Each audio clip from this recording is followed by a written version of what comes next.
Tens of thousands of people in Belarus are refusing to give up. They're still taking to the streets of the capital, demanding Alexander Lukashenko step down. It is widely accepted he lost August's election to opposition leader Sviatlana Tsikhanouskaya. Many governments, including Canada's, call that election fraudulent. Tsikhanouskaya is now living in exile in Lithuania with her two children.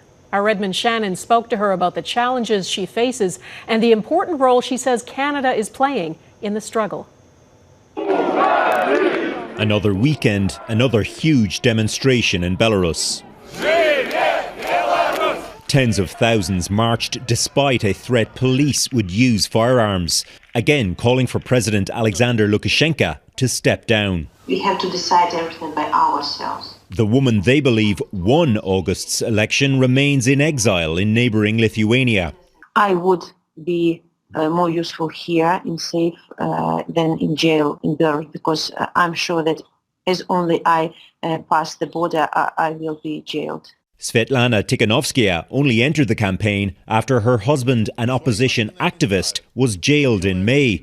She finally spoke to him on the phone just a week ago.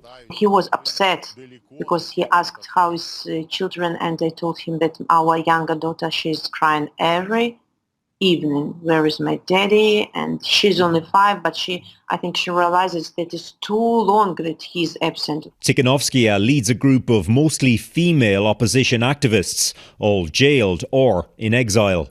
Now in Belarus, everybody is fighting. Women, old people, people with special needs. Everybody is against this regime. Tsikhanouskaya has demanded that police violence ends, that political prisoners are freed, and that Lukashenko resign by Sunday. Otherwise, she says there will be a huge nationwide strike the next day. On Friday, Canadian Foreign Minister François-Philippe Champagne and Tsikhanouskaya resisted an urge to hug. She says he was the first foreign politician to call her in exile. He was so just talking to me like a friend.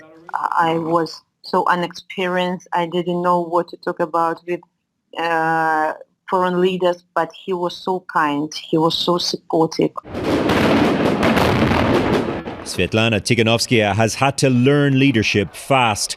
She says mediation talks are now key and insists Russia, which supports Lukashenko, must be at the table. Redmond Shannon, Global News, London.